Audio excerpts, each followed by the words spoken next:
Hello friends, last वाले lecture में हमने काउंसलिंग का टॉपिक शुरू किया था जिसे हिंदी में कहा जाता है परामर्श। और इसके बारे में हमने मीनिंग पढ़ा था, नेचर भी पढ़ा था और हमने जाना था कि आखिर काउंसलिंग प्रोसेस क्या होता है।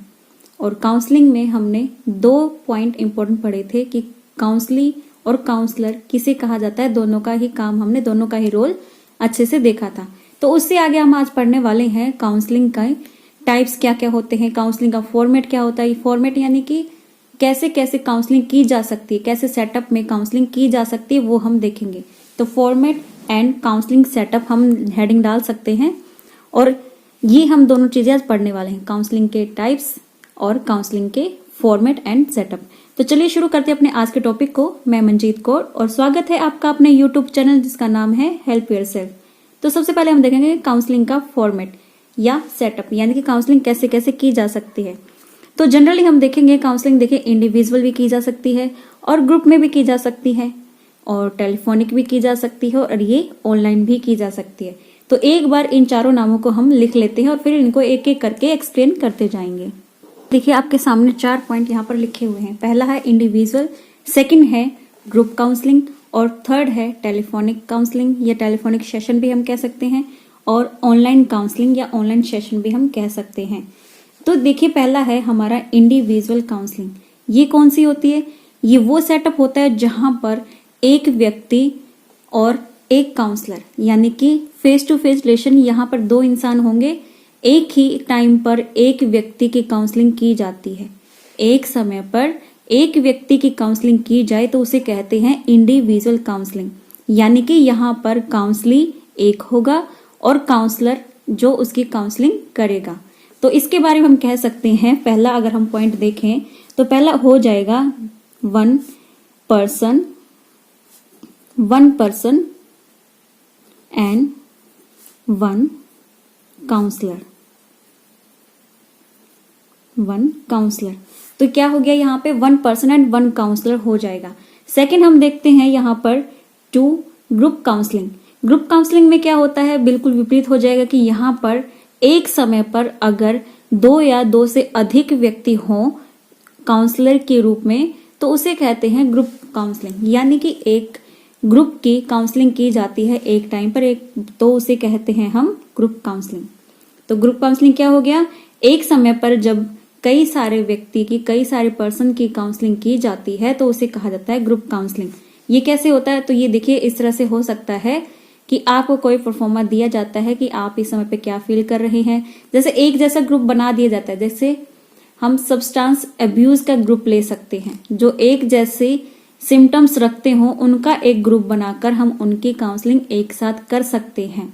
इस तरह से हम ग्रुप काउंसलिंग कर सकते हैं। और इंडिविजुअल काउंसलिंग कैसे हो गया कि एक ही पर्सन होगा, एक समय पर हम एक ही पर्सन को अटेंड करेंगे, एक ही पर्सन की काउंसलिंग की जाती है। आई होप आपको काउंसलिंग के इंडिविजुअल और ग्रुप काउंसलिंग दोनों क्लियर हो गए होंगे कि इंडिविजुअल काउंसलिंग कब होगी, जब एक पर्सन होगा और एक काउंसलर होगा, और ग्रुप काउंसलिंग कब तो होगी जब ऐसे व्यक्ति को एक साथ रखा जाता है, ऐसे व्यक्तियों का एक ग्रुप होता है जो सेम सिम्टम्स रखते हैं तो उनको एक ग्रुप में रखा जाता है। एक समय पर ऐसे ग्रुप की काउंसलिंग की जा सकती है। फिर है यहाँ पे टेलीफोनिक सेशन। टेलीफोनिक सेशन या फिर हम इसको कह सकते हैं टेलीफोनिक काउंसलिंग। ये कैसे होती है, ये होती है कि आपसे टेलीफोन पर, फोन के द्वारा, मोबाइल के द्वारा आपसे बात की जाती है, ऑडिबल आपसे बात की जाती है कि आपको कैसे फील कर रहे हैं, या फिर आप अपनी बात किसी से शेयर करना चाहते हैं तो आप काउंसलर से बात करके अपनी परेशानी बता सकते हैं और उसको, परेशानी को, जो भी आपकी प्रॉब्लम है उसके बारे में आप सॉल्यूशन फाइंड आउट कर सकते हो। कैसे? टेलीफोनिकली, यानी कि आप किसी पर्टिकुलर जगह पे बैठे हो और आप काउंसलर के पास नहीं जा सकते हैं तो आपने चूज किया है कि टेलीफोन पे ही अपनी प्रॉब्लम का सॉल्यूशन आपको मिल जाए। तो उसके लिए यहाँ पर देखो साथ में सेशन भी लगा हुआ है। तो इसका क्या मतलब है कि आपको सिर्फ एक फोन कॉल में ही नहीं लग जाएगा सॉल्यूशन पता, तो इसके भी सेशन बनते हैं। जैसा कि मैंने लास्ट वाली वीडियो में बताया भी था कि काउंसलिंग के लिए सेशन की जरूरत होती है, एक ही सेशन में काउंसलिंग नहीं हो सकती। तो उसके लिए टेलीफोन आपने एक बार कर दिया तो उसके बाद में आपका नेक्स्ट सेशन, यानी कि अगली बार जो भी आपको अपॉइंटमेंट मिलती है उस पे जाके आप अपने सेशन को आगे कंटिन्यू कर सकते हैं। तो ये हो गया टेलीफोनिक काउंसलिंग, यानी कि आपने घर बैठे ही अपनी काउंसलिंग ले ली। कैसे? फोन के द्वारा, मोबाइल फोन से, टेलीफोन से, इस तरह से आपने काउंसलिंग ले ली। फिर है ऑनलाइन काउंसलिंग। ये बहुत ही मॉडर्न वे है। ये जो वे है ऑनलाइन काउंसलिंग, ये बहुत ही मॉडर्न है। आज के टाइम पे क्या हो गया कि आप घर बैठे वीडियो कॉन्फ्रेंस के द्वारा अपने घर बैठे ही काउंसलिंग करवा सकते हैं ऑनलाइन। इसमें क्या होगा कि आप वीडियो आपको शो हो जाती है, सामने काउंसलर होता है, तो आप उनको बताते जाते हैं अपनी प्रॉब्लम के बारे में और पूछते जाते हैं कि उन्हें क्या करना चाहिए, अपने पोटेंशियल हो या कैसे भी हो, जैसे भी आप काउंसलिंग चाहते हैं, जिस टाइप की काउंसलिंग आप चाहते हैं वह आपको कैसे मिल जाएगी, वो ऑनलाइन मिल जाएगी। और आपने पसंद के अपने एक्सपीरियंस काउंसलर से भी आप काउंसलिंग करवा सकते हैं। तो ऑनलाइन काउंसलिंग क्या होगी कि आपने पर्टिकुलर काउंसलर को सर्च किया और जो भी आपको लगा, इफेक्टिव लगा, जो एक्सपीरियंस लगा, जिसमें आपको लगा कि हाँ ये काउंसलर जल्दी से मेरी हेल्प कर सकता है, तो उसको आप सिलेक्ट करके उससे अपनी काउंसलिंग करवा सकते हैं। तो ये कौन सा वे हो गया? Online counselling. ये बहुत ही मॉडर्न वे और बहुत ही जल्दी ग्रोथ करने वाला टाइप है, या फिर हम कह सकते हैं वे है। तो देखिए ये चारों से हमने क्या पता चला कि काउंसलिंग कैसे कैसे सेटअप में हो सकती है, कैसे कैसे फॉर्मेट में हो सकती है। तो पहला हमने पढ़ा यहाँ पर इंडिविजुअल काउंसलिंग, सेकंड पढ़ा हमने ग्रुप काउंसलिंग, थर्ड हमने पढ़ा टेलीफोनिक सेशन या टेलीफोनिक काउंसलिंग, एंड फोर्थ हमने पढ़ा ऑनलाइन काउंसलिंग। तो ये चारों पॉइंट हम क्लियर कर चुके हैं। अब हम देखेंगे कि काउंसलिंग आखिर कौन कौन से फील्ड में हो सकती है। वैसे तो काउंसलिंग बहुत सारे फील्ड में हो सकती है, जैसे गाइडेंस होती है, वैसे ही काउंसलिंग भी बहुत सारे फील्ड्स में हो सकती है। लेकिन यहाँ पर मैं 5 ऐसे टाइप बताऊंगी, 5 ऐसे फील्ड बताऊंगी जहां पर काउंसलिंग की काफी जरूरत पड़ती है। तो चलिए देखते हैं उन काउंसलिंग के फील्ड को, या काउंसलिंग के टाइप भी हम इन्हें कह सकते हैं। तो आप पहले हेडिंग डाल लेंगे, टाइप्स ऑफ काउंसलिंग। मैंने बताया कि काउंसलिंग के टाइप भी कई होते हैं, बहुत सारे इसके फील्ड होते हैं, जैसे कि marriage counselling, family counselling, education counselling, rehabilitational counselling, mental counselling और मेंटल हेल्थ काउंसलिंग हम इसको कह सकते हैं, mental health counselling, substance abuse counselling. तो इस तरह से बहुत सारे फील्ड बन जाते हैं और एक एक करके हम जो मैंने अभी नाम बताए हैं ये बहुत ही इंपॉर्टेंट फील्ड हो जाते हैं और यहाँ पे काउंसलिंग काफी इफेक्टिव हो जाती है। तो ये सारे पॉइंट हम एक एक करके क्लियर करते जाएंगे। तो सबसे पहले हम हेडिंग डाल लेते हैं यहाँ पर मैरिज काउंसलिंग।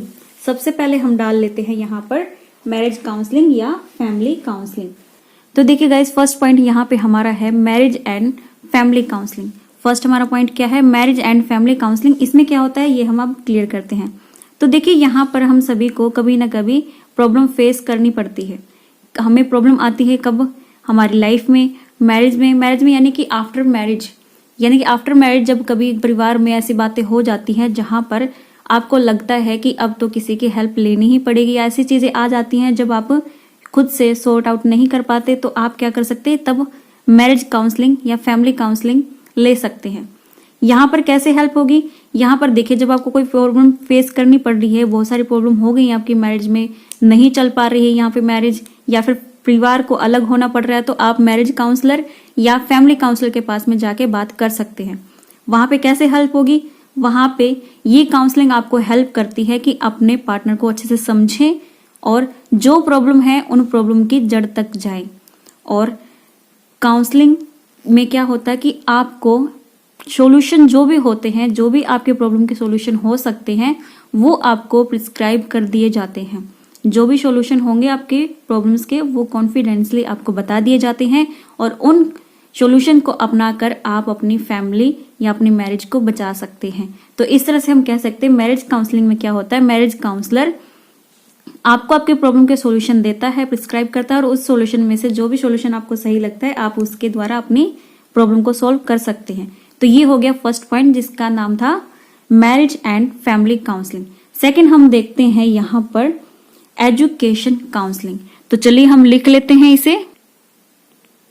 तो देखिए यहाँ पर सेकंड पॉइंट हमारा है एजुकेशन काउंसलिंग। इसमें क्या होता है, जो फ्रेश स्टूडेंट होते हैं, जो अभी अभी पास आउट हुए हैं कॉलेज से या फिर स्कूल से, उनको एजुकेशन दी जाती है, उनको एजुकेशन काउंसलर की जरूरत होती है, क्योंकि वो अभी कंफ्यूज होते हैं कि कौन से फील्ड में जाएं, कौन सा कैरियर चुने या कौन सा सब्जेक्ट हम अभी चूज करें।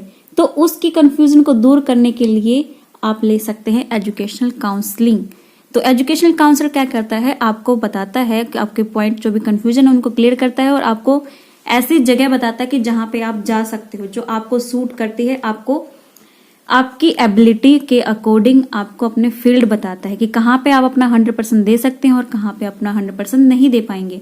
तो इस तरह से काउंसलर क्या करता है, एजुकेशनल काउंसलर आपको जो फ्रेश आउट है स्टूडेंट, जो अभी अभी स्कूल से निकले हैं या फिर अभी अभी कॉलेज से पास आउट हुए हैं, उनको बताएंगे कि हायर स्टडी आपको कहाँ कर सकते हो और कहाँ पे अपना 100% दे सकते हो, कौन सी जगह आपके लिए सही है या कौन से फील्ड में आपको जाना चाहिए आपकी एबिलिटी के अकॉर्डिंग। ये सारी चीजें कौन बताएगा, ये सारी चीजें बताएगा काउंसलर। यानी कि आपको अच्छा वे, एक करेक्ट वे चूज करने में कौन हेल्प करता है, एजुकेशनल काउंसलर हेल्प करता है। और इसके लिए आपको इसी प्रोसेस को, एजुकेशन के लिए जो काउंसलिंग दी जाती है उसे कहा जाता है educational counselling.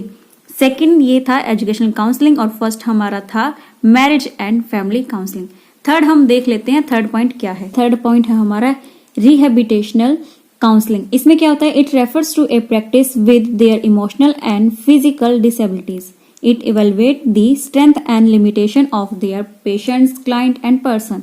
It helps people in guiding them and assisting them to lead independent lives.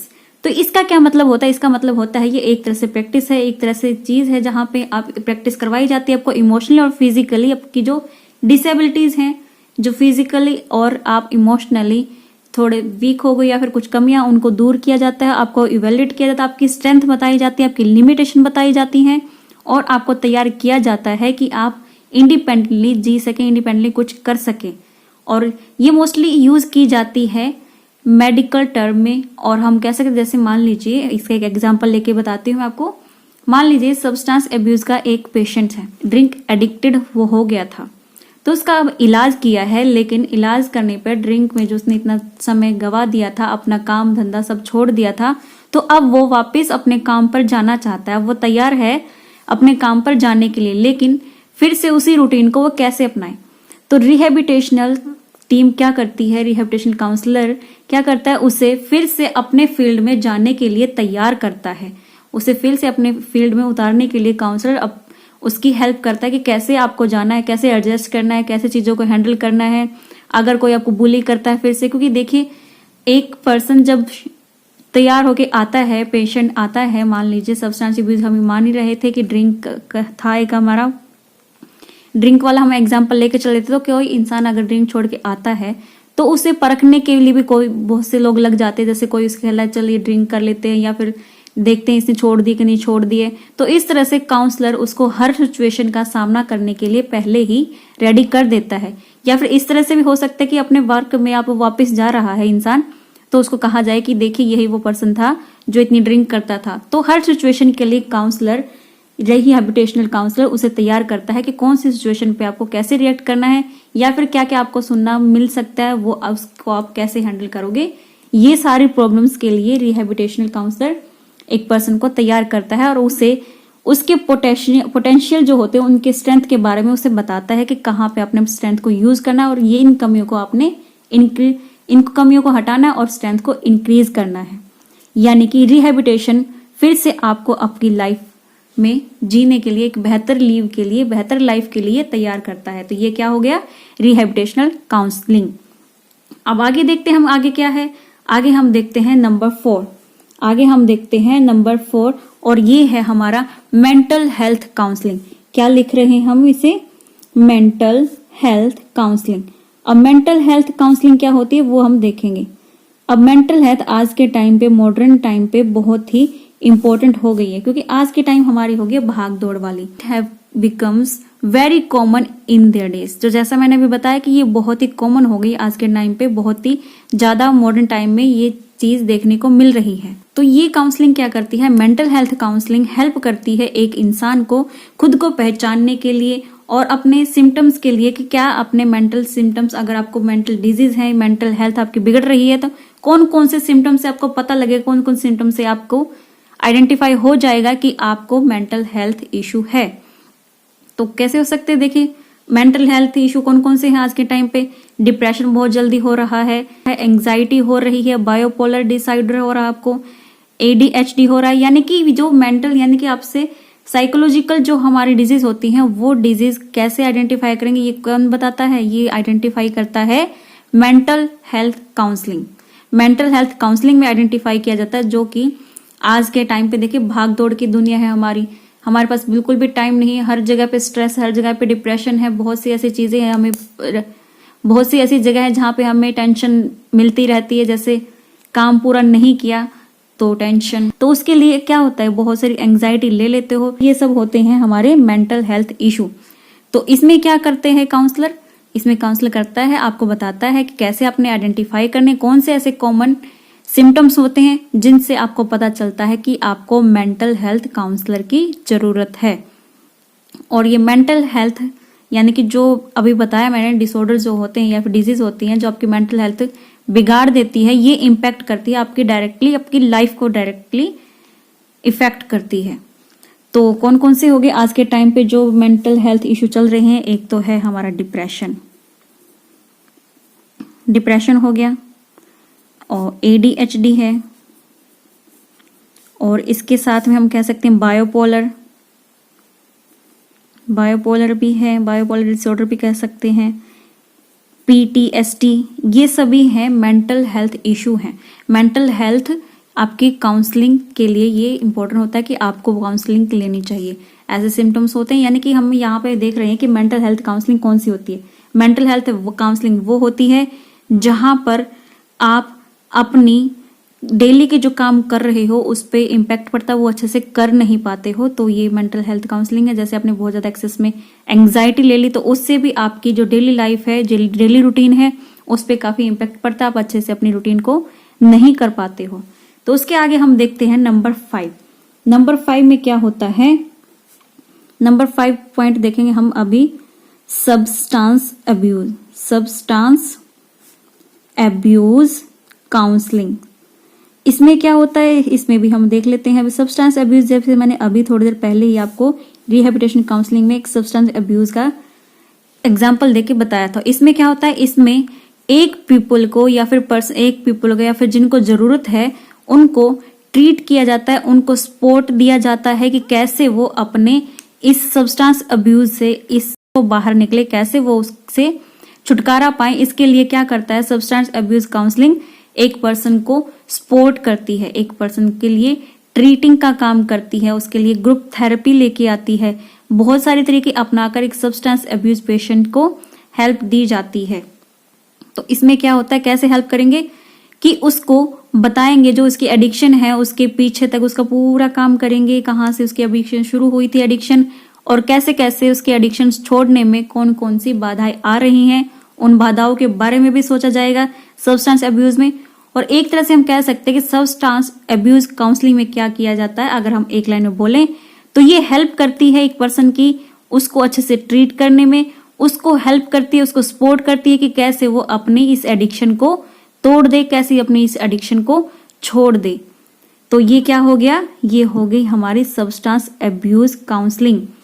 तो हमने अभी कितने पॉइंट पढ़े, हमने अभी पढ़े हैं 5 पॉइंट। सबसे पहले हमने पढ़ा था मैरिज एंड फैमिली काउंसलिंग, फिर हमने यहाँ पे पढ़ा एजुकेशनल काउंसलिंग, फिर हमने पढ़ा रिहेबिलिटेशनल काउंसलिंग, और 4th हमने पढ़ा मेंटल हेल्थ काउंसलिंग, लास्ट हमने पढ़ा है सब्सटेंस अब्यूज काउंसलिंग। इसके अलावा कुछ और काउंसलिंग भी होती हैं, जैसे कि मैंने बताया था मैरिज काउंसलिंग। तो मैरिज काउंसलिंग भी यहाँ पर 2 तरह की हो जाती है, एक तो हो जाता है प्री मैरिज, यहाँ पर मैं लिख देती हूँ अदर में डाल के नाम, एक होता है प्री मैरिज और एक होता है आफ्टर मैरिज। जो हमने फर्स्ट पॉइंट में बात करी थी वो था हमारा, कौन सा पॉइंट था, वो था हमारा आफ्टर मैरिज वाला था।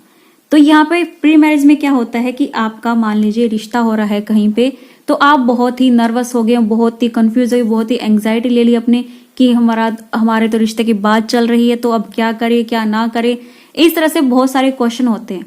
तो उस टाइम पे क्या करते हैं कि लड़का और लड़की काउंसलर के पास भेजा जाता है उनको कि आप जाके अपना सोल्यूशन कर सकते हैं। तो प्री मैरिज काउंसलिंग आपको एडवाइस देगा कि कैसे अपने डाउट्स को क्लियर करें, अपने पार्टनर के साथ बैठे और कैसे बात करें। तो ये होता है प्री मैरिज काउंसलिंग, यानी कि जो मैरिज से पहले ली जाती है काउंसलिंग उसे कहा जाता है प्री मैरिज काउंसलिंग। शादी से पहले कैसे अपने पार्टनर से बात करनी है, कैसे कैसे अपने बातों को रखना है, इसमें प्री मैरिज काउंसलिंग में आता है। आफ्टर मैरिज काउंसलिंग कि आपको अपनी शादी के बाद में कैसे प्लानिंग करनी है, कैसे अपने पार्टनर से बात करनी है और किन किन चीज़ों पे आपको डिस्कशन करना है, ये सब आफ्टर यानी कि मैरिज काउंसलिंग के में बताया जाता है। प्री मैरिज काउंसलिंग और आफ्टर मैरिज काउंसलिंग यानी मैरिज के बाद काउंसलिंग होती है। ये काउंसलिंग होगी। स्कूल काउंसलिंग होती है कि जो स्कूल, हम देख लेते हैं नेक्स्ट वाला पॉइंट, स्कूल काउंसलिंग भी हम कह सकते हैं। स्कूल काउंसलिंग या स्कूल काउंसलर का क्या काम होता है, यहाँ पर जो भी बच्चे होते हैं उनको उनके बिहेवियर के अकॉर्डिंग बताना, जो भी स्टूडेंट होते हैं उन्हें बताना कि कहाँ पे उनको प्रॉब्लम फेस हो रही है, तो उनकी प्रॉब्लम को सुने। स्पेशली स्कूल में होता है कि बच्चे उस एज पे काफी मुश्किल हो जाता है बच्चों को सही ट्रैक दिखाना, सही रास्ता बताना। तो स्कूल काउंसलर या स्कूल काउंसलिंग में बच्चों को सही दिशा दिखाई जाती है, कहाँ पे अपनी पोटेंशियल, कहाँ पे अपनी एनर्जी को सेव कर सकते हैं, कहाँ पे अपनी एनर्जी को खर्च करें, ये सब बताया जाता है स्कूल काउंसलिंग में। और इकोनॉमिकल काउंसलिंग भी हम कह सकते हैं, कहाँ पे आपको अपना खर्चा करना चाहिए, कहाँ पे सेविंग करनी चाहिए, इस तरह की चीजें भी होती हैं काउंसलिंग। यानी कि हम कह सकते हैं काउंसलिंग बहुत सारे फील्ड में हो सकती है, लेकिन जो मैंने आपको 5 पॉइंट बताए थे ये थे मेजर फील्ड थे जहां पर काउंसलिंग की नीड होती है। ये तो थे हमारे 5 पॉइंट। तो आज की वीडियो में हमने क्या क्या पढ़ा? आज की वीडियो में पहले हमने देखा कि काउंसलिंग कैसे कैसे हो सकती, काउंसलिंग का सेटअप और काउंसलिंग का फॉर्मेट हमने पढ़ा था। तो काउंसलिंग का सेटअप और फॉर्मेट कैसे था? 4 तरह से था। कौन कौन से थे? एक तो था हमारा ग्रुप काउंसलिंग, एक था हमारा इंडिविजुअल काउंसलिंग, थर्ड था हमारा ऑनलाइन काउंसलिंग, या फिर एक हमारा लास्ट था टेलीफोनिक काउंसलिंग। फिर हमने टाइप पढ़े। टाइप में हमने सबसे पहले पढ़ा था यहाँ पर मैरिज काउंसलिंग या फिर फैमिली काउंसलिंग, और सेकंड नंबर पे हमने पढ़ा था एजुकेशनल काउंसलिंग, थर्ड में हमने पढ़ा था रिहेबिलिटेशन काउंसलिंग, एंड फोर्थ हमने पढ़ा था मेंटल हेल्थ काउंसलिंग, 5 हमने पढ़ा था सब्सटेंस अब्यूज काउंसलिंग।